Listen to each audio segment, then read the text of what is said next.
Среди выдающихся людей, ставших гордостью мусульманской уммы, особое место занимают сподвижники пророка Мухаммада, саллаллаху алейхи вассалям.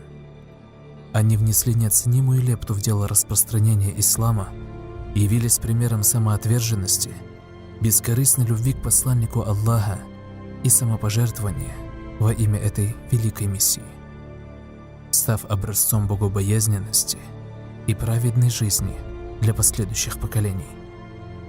Сегодня мы расскажем о человеке, который прошел путь от ярого противника ислама до ближайшего последователя пророка, алейхиссалату вассалям. О человеке, который в Таурате был назван королем сильных. О человеке, аскетичность и искренность которого вдохновляет миллионы душ. Ислам Радио представляет Умар ибн аль-Хаттаб.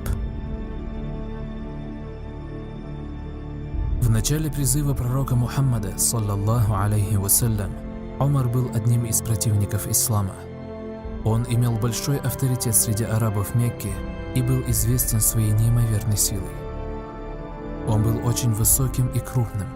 Его высокий рост не позволял ему ездить на арабских лошадях, так как его ноги свисали до земли. По этой причине он ездил на верблюде. Он был настолько громадным, что, находясь среди людей, он выглядел как всадник среди пеших. Однажды Умар вышел на улицы Мекки. Подойдя к мечети Аль-Харам, он увидел стоящего неподалеку пророка, алейхиссалату вассалям, который в это время выполнял намаз. Подойдя сзади, он прислушался к тому, что произносил посланник Аллаха. Стоя в намазе, пророк, алейхиссалату вассалям, читал суру Аль-Хакка. Услышав священные аяты, Умар был настолько изумлен красотой Корана, что в мыслях сказал сам себе: «Клянусь Аллахом, это настоящий поэт». Он посчитал пророка поэтом, как и считали некоторые его соплеменники. В этот момент пророк, алейхиссалату вассалям, дошел до 40 и 41 аятов, где говорится: «Иннаху лакаулу расулин карим, вама хуа бикаули ша'ир». Поистине это речь достойного посланника, и это не речь поэта. Умар удивился и подумал: тогда он наверняка является магом. И в этот момент пророк, алейхиссалату вассалям, продолжил суру: «Валя бикаули кахин». Это не речь мага. И это вызвало еще большее удивление Умара. Он осознал, что Мухаммад никто иной, кроме как посланник Всевышнего, и принял ислам.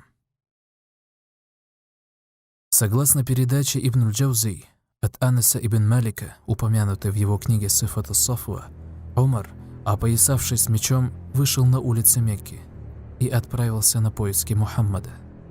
По дороге Умар встретил человека по имени Нуайм из Бану Зухра, рода матери пророка. Увидев на поясе Умара меч, он спросил его, куда тот направляется. Тогда Умар ответил, что он собирается убить Мухаммада. Переживая за пророка, Нуайм сказал: «Что же ты будешь делать с родом Хашим и с родом Зухра, если убьешь Мухаммада?» Тем самым предупреждая Умара о том, что род Хашим и род Зухра, к которым относились родители пророка, станут мстить за смерть близкого. Услышав речи Нуайма переживания за пророка, Умар сказал: «Я вижу, ты отрекся от религии, которой принадлежал раньше». Тогда Нуайм сказал: «Я скажу тебе то, что удивит тебя еще больше. Твоя сестра Фатима и ее муж Саид ибн Зейд приняли ислам». Сказанные Нуаймом слова вызвали в Умаре страшный гнев, и он стремительно направился к дому своей сестры. Подойдя к ее дому, он услышал аяты, которые доносились из этого дома. В это время в гостях у Саида и Фатимы был один из подвижников. Удостоверившись в том, что его близкие последовали за Мухаммадом, Умар стал гневно стучать в дверь. Взволнованные Фатима и Саид укрыли своего гостя в отдаленной комнате, после чего открыли дверь Умару. Войдя в дом, он гневно промолвил: быть может, вы отошли от старой веры? Саид ибн Зейд, который был одним из тех, кто первым принял ислам в общине пророка Мухаммада, саллаллаху алейхи вассалям, и был зятем Умара, сказал: «То, чему мы следуем, истинный путь, а старая религия – это заблуждение». Эти слова вызвали пламя гнева, которое охватило Умара настолько, что он подошел к Саиду и ударил его. Видя, в какой ярости находится Умар, Фатима бросилась на помощь мужу. Но Умар был настолько разгневан, что, невзирая на то, что она была его сестрой, также ударил и ее, ранив до крови. Тогда Фатима гордо сказала: «О, Умар, ислам – это истинный путь, а старая религия – это заблуждение». После чего она произнесла исламские свидетельства. В этот момент Умар увидел лист с аятами. Он спросил: «Что это? Дай мне его». Однако Фатима ответила: «Воистину это не может трогать никто, кроме чистых». Это не остановило Умара. Он вырвал лист из рук сестры и стал читать аяты священного Корана. Прочитав слова «Бисмиллахир рахманир рахим», его сердце затрепетало, и он кинул лист. Однако после Умар снова взял его в руки и продолжил чтение. «Саббаха лиллахи ма фис самавати ва ма фил ард». Восхваляют Аллаха те, кто на небесах и на земле. После этого он прочитал еще несколько аятов, и Фатима с Саидом заметили изменения в лице Умара. Его пыл стих, и он внимательно читал священные аяты.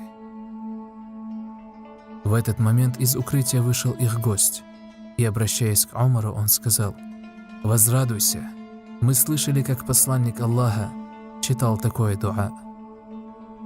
Аллахумма а'изза аль-ислама би ахади аль-умарайн, Умар ибн аль-Хаттаб, ау Амр ибн Хишам. «О Аллах, возвысь ислам одним из Умаров, Умаром ибн аль-Хаттаб или Амром ибн Хишам». Все это произвело на Умара неизгладимое впечатление. Обращаясь к родным, он попросил, чтобы они указали ему путь к пророку. Гнев и обида в сердцах Фатимы и Саида сменились радостью, и они указали путь к Даруль-Аркам. Так назывался дом, в котором собирались сподвижники пророка, саллаллаху алейхи вассалям, где слушали Коран и наставления пророка. В те тяжелые времена многие сподвижники скрывали свою принадлежность к исламу и тайно собирались в Даруль-Аркам. Подойдя к дому, Умар постучался. В ответ на вопрос «Кто там?», он ответил: «Ибн аль-Хаттаб». Сподвижникам пророка было хорошо известно о беспощадности Умара. Многие сподвижники осознавали, что они не в силах противостоять огромному Умару. В этот момент рядом с пророком находился его дядя Хамза, который по причине своей храбрости был назван Асадуллах, то есть Лев Аллаха. Накануне данных событий Хамза принял ислам и был готов выйти против любого из курайшитов для защиты пророка. Обращаясь к сподвижникам, он сказал, чтобы они открыли ему дверь, и если Умар пришел для того, чтобы навредить пророку, то он готов обернуть этот вред в обратную сторону. Сподвижники пророка открыли дверь, и, войдя в дом, Умар подошел к пророку. Тогда посланник Аллаха, саллаллаху алейхи вассалям, взял огромного Умара за ворот его рубахи и, встряхнув Умара так, что тот присел на колено, обратился к нему.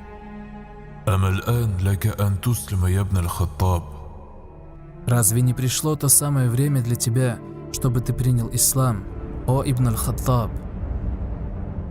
Умар сразу же произнес исламские свидетельства. Услышав свидетельства Умара, мусульмане радостно воскликнули: «Аллаху Акбар!». Ислам принял один из самых авторитетных мекканцев. Аллах всемогущ, и ему подвластно мгновенно менять сердца. В один миг из жесточайшего противника он превратился в одного из преданных последователей посланника Аллаха, саллаллаху алейхи вассалям. Принялась мольба пророка, и один из Умаров принял ислам. Однако второй, Амр ибн Хишам, более известный как Абу Джахль, оставался в своем заблуждении. Умар ибн аль-Хаттаб хотел, чтобы Абу Джахль и его сторонники узнали о том, что Умар принял ислам. Обращаясь к пророку, он сказал: «Разве мы не на истине?» На что пророк, алейхиссалату вассалям, ответил утвердительно. Тогда Умар, обращаясь к сподвижникам, сказал: «Тогда чего мы боимся? Почему мы сидим дома и не выйдем к ним?» Он вселил уверенность в сердца сподвижников. И тогда сподвижники вышли двумя рядами к священной Каабе. Во главе одного ряда шел Хамза, а в другом Умар. Язычники были ошеломлены увиденным. Несмотря на то, что Умар был одним из ярых противников ислама, он сумел различить истину от заблуждения. Сам пророк, саллаллаху алейхи вассалям, прозвал его Аль-Фарух, то есть различающий истину от лжи. Умар, следуя примеру пророка Мухаммада, саллаллаху алейхи вассалям, стал призывать людей к исламу. Теперь он видел всю картину другими глазами. Он видел, как его братья по вере испытывают трудности. Увидел, насколько жестоки язычники, которые беспощадно избивают и убивают своих соплеменников. Однако грозный вид Умара и его положение в обществе не позволяло им также поступить и с ним.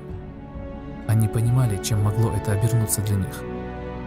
Однажды, заметив желание Умара сообщить всем мекканцам о том, что он принял ислам, один мужчина спросил Умара: «Хотел бы ты, чтобы весть о принятии тобой ислама разошлась?» Умар ответил: «Да». Тогда этот мужчина указал на известного болтуна, сказав: «Иди к тому мужчине и скажи, что ты принял ислам, и это секрет». Умар, последовав совету, подошел и сказал эти слова болтуну. Как только Умар промолвил это, этот человек стал неистово вопить, говоря при этом, что Умар отрекся от своей религии. На его возгласы сбежалось много людей. Пользуясь своей многочисленностью, они решились напасть на Умара. Могучий Умар стал отбиваться от них, подобно разъяренному льву, на которого напала стая шакалов. В это время пришел дядя Умара.